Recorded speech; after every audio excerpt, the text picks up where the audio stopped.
的武功真不错，吸星大法收过来。石天玉穿越到明朝末年，幸运获得了超级仙侠联盟系赠送的神诏功，别人练功要10年，石天玉只要片刻间，从此踏入高武宗武世界，开启逆天之路。石天玉挽着缰绳，唱着调皮的诗：西施月溪女，出自祝罗山，秀眉眼睛骨，荷花羞玉颜。他明白，在梅巧倩眼中，他的武艺再高，也许只是个武夫，而自己的才华却能让他心动。梅巧倩听了他的赞美，甜笑着说：“你真的要去少林寺吗？那可是和尚们的地方，我作为女子可进不去。”石天玉笑道：“不用进去，我只是在寺外找丐帮总部。”梅巧倩打破砂锅问到底：“你真的需要证实你不是涂娇娇吗？难道还有其他事情？你别那么心虚。”石天玉心头一震，心虚？对啊，我这些天就是因为没有城府，才会被怀疑。他决定以后要有所谓的城府，以免泄露太多信息。梅巧倩见他发呆，生气地转身离开。石天玉急忙追上去，拉住他的马缰：“别走啊！”他劝说道。梅巧倩气呼呼地回头，但还是被他的笑容所打动。他们重新启程，梅巧倩学着他的样子，缓慢地前行。他们的心情渐渐好转，彼此之间的交流也变得愉快起来。然而，他们的甜蜜时光被2个人打破了。昆仑派和空洞派的人开始散布谣言，把石天玉说成是涂娇娇，并且声称他身上有明教的藏宝图。同时，武盟总管家秦志光也率领大批高手前来围剿。太极剑门的刘平大侠则暗中保护着石天玉和梅巧倩。他无意中发现了秦燕和邹辉的阴谋，心怀不满。石天玉和梅巧倩2人心照不宣，彼此间暗生情愫。夕阳西下，天地染上一抹橘黄。梅巧倩自恃身份显贵，不愿在山中借宿，坚持要入住山下小镇上最豪华的客栈。石天玉无奈地同意了，于是2人入住了小镇上最奢华的宾如归客栈，选了2间最好的房间。店小二送来晚餐，梅巧倩坚持和石天玉一同进餐，让石天玉感动不已。晚饭尚未上桌，梅巧倩先去洗浴，然后在房间里整理打扮。石天玉敲门而入，梅巧倩让他为自己涂口红。石天玉颤抖着为她涂上口红，而梅巧倩却满脸笑容，眼中闪烁着妩媚的光芒。晚饭开始，石天玉望着桌上的丰盛佳肴，想起被抓的父母，心中感慨万分。他吃了几口，突然停下筷子，低声吟唱起诗来，泪水不禁涌出。梅巧倩不明所以，责怪他情绪过于敏感，却也细心地为他擦去泪水。石天玉决定离开客栈，徒步进山，想要打探一些关于父母的消息。在路上，他收到了一把飞刀寄来的警告，告诉他离开嵩山一带，避开天下武盟的设伏，这让他心中疑惑重重。回到客栈，石天玉决定尽快离开，却又听到了不远处的脚步声和交谈声。他立刻躲到树后，偷听2人的对话。天下武盟的总盟主是神剑山庄的庄主谢志川，但谢志川却总是不出面，而是由他手下的人代替出面。有人开始怀疑谢志川的健康状况。另外，华山派掌门华天罡频繁地去龙泉山庄，与武林各派保持联系，似乎在暗示龙泉山庄有取代神剑山庄的趋势。石天玉躲在树上，听得浑身冒汗。月光下，秦志光的头顶闪着光，他知道这种光头的人内功深厚，不能轻易惹。但今晚他也有所收获，至少知道了武林总盟主是谁，知道了神剑山庄的真实情况，了解了华天罡和梅仲秋的背后势力，也知道了秦燕和邹辉的阴谋。他现在确信飞刀祭简的人是个好人。他也意识到自己的行程异常，敌人了解的太详细，原来是梅仲秋和华天罡联手设局，而秦燕和邹辉则向天下武盟报信。他得赶紧离开这里，引开伏兵，然后去帝都。这就是声东击西之计。梅巧倩在客栈2楼等待着石天玉的归来，担心失去他。当石天玉回来时，他才稍微放心了一些。石天玉急促地说：“我们必须马上离开，天下武盟的人已经埋伏在嵩山上等待我们。”梅巧倩不愿意，但还是随着他一起离开客栈。他们骑马离开嵩山一带，避开了潜藏在江湖上的高手。梅巧倩一路上感到有些累了，她责怪石天玉走得太快。石天玉被他激怒，稍微放慢了速度。2人骑马并行，远离了嵩山。梅巧倩怒气冲冲地盯着石天玉，指责他一番，称他为骗子、骚扰者，并表示不会轻易上当。石天玉笑而不语，表现得无所谓，甚至逗得梅巧倩也跟着笑了起来。在月色的映衬下，梅巧倩的美貌更加迷人。她穿着白衣，娇羞地笑着，犹如仙子一般。石天玉情不自禁地将梅巧倩搂进怀中，想要抱她上马，但梅巧倩却生气地反抗，用力击打她的胸膛。石天玉被她突如其来的攻击搞得手忙脚乱，最终摔倒在地，惨叫一声。梅巧倩见状急忙停下马，扶起了石天玉，笑着问他是否受伤。石天玉则嬉皮笑脸地表示头晕，可能是撞到了石头。梅巧倩虽然责备他占了便宜，但还是心软了，推开了他。石天玉又大笑着站了起来，梅巧倩却生气地质问他为何笑得那么得意。石天玉笑称人生就是互相取笑，没什么好生气的。梅巧倩又被他逗乐了，俏皮地嗔怪着他。两人在一片草丛中陶醉着，衣服凌乱飞舞。梅巧倩无意中触摸到了石天玉背部的图案，惊讶地发现那是明教最后一任教主的藏宝图。就在此时，后面传来了一阵马蹄声，一大队人马赶了过来。石天玉立即警觉起来，催促梅巧倩快穿衣服。石天玉匆忙找到他们的衣服，穿好后立即上马逃走。梅巧倩也急忙穿好衣服，骂着石天玉的孽情，也跟着追了上去。石天玉冷笑着说他不是屠娇娇，但他却要报复梅巧倩、梅仲秋和龙泉山庄。梅巧倩气得哭泣，但后面的马蹄声越来越近，他不知道是敌是友，只盼望是自己的父亲和华天罡。一大队人马赶到，是秦志光率领的天下武盟的人。石天玉无法逃脱，只能停下来应对。梅巧倩愤怒地质问石天玉，他则让他先去狼山等他，自己会想办法摆脱追兵。石天玉飞身下马，站在羊肠小道中央，挡住了前来的秦志光一伙。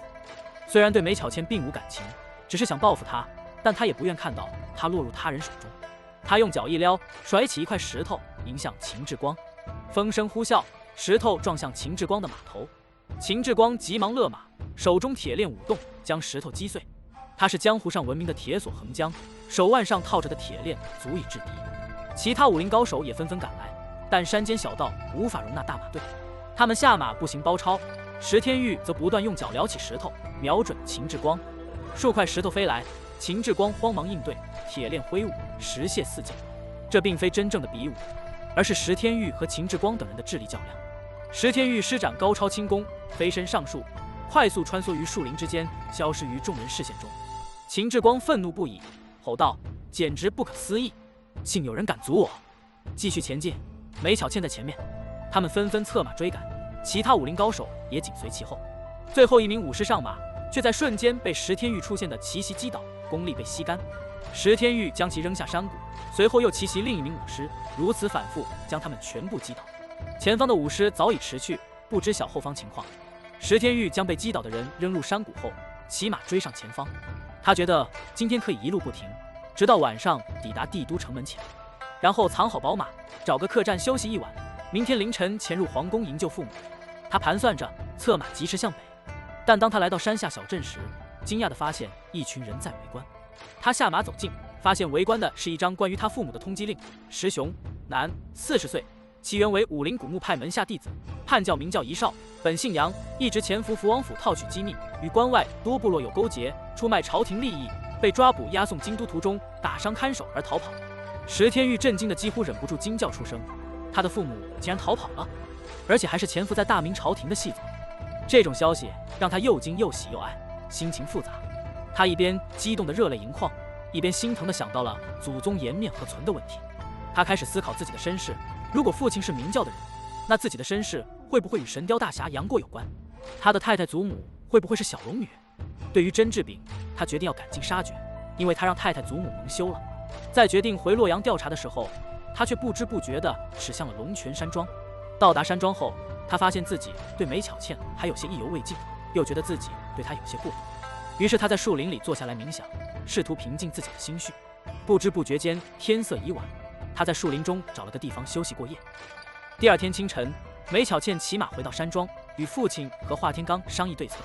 梅仲秋安慰了女儿一番，然后秦志光率领一众武林人士前来询问曹景洲的下落。梅仲秋和华天罡圆滑的应对，秦志光心中不由得犹豫起来。他知道华天罡的话虽然听起来合情合理，但对于老江湖秦志光来说，这纯粹就是胡扯。从中原到西域有多远？而且恶人谷又不是随便就能进去的。作为神剑山庄的总管家，秦志光和各大门派的掌门人及弟子都有交情，他见多识广，不可能轻易相信华天罡的话。但他也清楚自己不是天下武盟的总盟主，必须向总盟主谢志川禀报此事，才能决定如何处置。而且龙泉山庄也不是他想毁就能毁的。梅仲秋在江湖上深耕多年，人脉深厚，秦志光并不敢轻举妄动。梅仲秋察言观色，见秦志光沉默不语，便吩咐人去宰猪杀羊，盛情款待秦志光一行。饭后，他慷慨地赠送了一些钱粮给秦志光的随行武林中人，大多贫苦的武林人士都非常感激。秦志光一行人饱餐一顿，喝得满脸通红，随后告辞离开。梅仲秋和华天罡相送出府，等他们走远后，便哈哈大笑，心中得意。夕阳西下，初夏的傍晚，龙泉山庄依山傍水，幽静而美丽。梅巧倩心情郁郁，走出庄子，深吸一口气。虽然外面的空气和庄内一样新鲜，但她的心情却截然不同。突然，一阵刺耳的笑声响起，梅巧倩回头一看，竟是毁花大盗许明勇。原来他一直暗中跟踪梅巧倩，并乔装混入秦志光一行之中。梅巧倩吓得心头一紧，连忙大声呼救。他急忙跳上马，策马狂奔，却不慎撞在路边的大树上，重重摔倒在地，满身疼痛。许明勇见机不可失，飞身下马，欲抓住梅巧倩。就在此时，邹辉也赶到，挥剑向许明勇袭来。许明勇毫不示弱，挥刀还击，两人剑刀交错，火花四溅。邹辉被许明勇一刀击中，骨折倒地，剑也失手。与此同时，秦燕和石天玉也赶到。秦燕见状，急忙策马飞奔而逃。剑拔弩张的情景下，梅巧倩凄然呼喊着向秦燕求救，但秦燕却匆匆而过，让梅巧倩心生绝望。而邹辉则痛苦地扶着断臂，咬牙切齿地咒骂着秦燕。在意想不到的情况下，秦燕也遭遇了一场不幸。她骑马飞奔，却不料与梅巧倩之前发生的一幕相似。她的身体撞上了前方拐道上的一棵大松树的弯曲枝桠，啪！秦燕发出惨叫声，瞬间从马背上摔了下来，四脚朝天地倒在地上，滑行一段距离才停下。她的衣服被磨破，被肘擦出了血，艰难地爬起来，却站立不稳，再一次跌倒在地。许明勇见状，得意地仰天大笑起来，提刀走向梅巧倩。梅巧倩惊恐无助，突然想起了火焰剑，她急忙取出腰间的火焰剑，点燃后向空中射出，一阵橙黄色的烟雾飘散开来。与此同时，她拔剑出鞘，横在脖子上，左手指向许明勇，威胁道：“你敢过来，我立刻自尽，死也不让你得逞。”秦燕和邹辉看到梅巧倩发射火焰剑示警，心中暗想不妙。他们知道，一旦其他武林人士到来，看到他们如此狼狈的场景，师门的名誉将会受损。许明勇眼见火箭升空，意识到梅巧倩已有援军，但他自负武功高强，难得抓到梅巧倩，不愿放过这个机会。他调侃梅巧倩：“小妹妹，别自杀，你和我洞房花烛夜，你会很舒服的。我20年来一直在享受这种感觉。旁边还有2位大哥看着呢。”梅巧倩听到这番话，羞愧难当，心中懊恼。2个自命正派的人看着自己，让她感到无地自容。她的身体颤抖，张口欲言无声。突然，她背后闪出一人，左手持树枝，右手拿着枯棍，展现出娴熟的武功。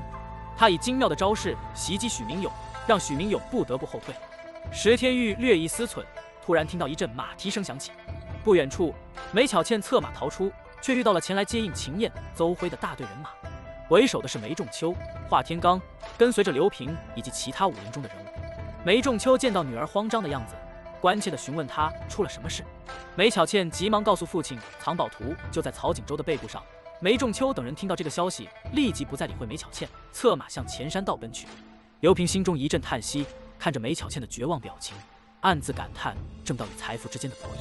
梅巧倩意识到自己在父亲眼中不过是一枚棋子，心中感到失望和伤感。石天玉见到来人众多，决定不再与他们交战，而是对秦燕、邹辉抱拳道谢，表示自己只是路见不平出手相助，不愿与他们为敌。秦燕见援兵到来，怕石天玉揭露他的丑事，便立刻改口指责石天玉，要求华天罡出手杀了他。石天玉心中犹豫不决，不想伤害梅仲秋等人，但又不想被围攻。最终，他决定利用周围的环境和轻功突围离开。在一番激战后，石天玉成功脱困，留下一地狼藉的武林人士。树林里，梅仲秋等人以及各派弟子在搜索石天玉的逃跑方向，但却一无所获。大家都感到不解，难道石天玉会飞天遁地了吗？师傅，这里有个小山洞。华山派弟子程浩大喊道。众人纷纷赶来，发现程浩指着一个小山洞。这个小山洞平日里很难被发现，因为洞口很小，而且被大树遮挡着，若不仔细观察，很容易忽略。华天罡提剑飞跃过去，喝道：“浩，你进去看看。”程浩尴尬地站在那里，不敢轻易进去。华天罡怒视着他，难道要为师去钻吗？其他弟子都忍俊不禁，但谁也不敢在众人面前失态。最终，程浩只好趴在地上，准备钻进小山洞。然而就在他要进洞的时候，洞里突然传出一阵狗吠声，一个奇怪的怪兽从洞里窜出来，朝着程浩张嘴就咬。程浩惊恐地转身逃跑，但怪兽速度更快，一口咬住了他的左臂，然后撕咬了一下。程浩发出凄厉的惨叫，晕了过去。众人立即追了上去，不肯放过这个怪兽。华天罡叹了口气，撕下衣服用来止血，同时包扎程浩的伤口。众人寻思着该如何进洞，但谁也不敢贸然行动，生怕洞里还有其他怪物。最终大家决定暂时回到龙泉山庄，准备召集武林各派前来商讨对策。1个月后，龙泉山庄举行了盛大的天下武盟大会。秦燕站在擂台上讲述了与曹景洲相遇的经历，邹辉也上台附和，表示自己也曾与之交过手。在会场上，各派掌门人纷纷表示要诛杀武林败类许明勇，为武林除害。梅巧倩却留在香闺里，对整个局势感到心烦意乱，不知该何去何从。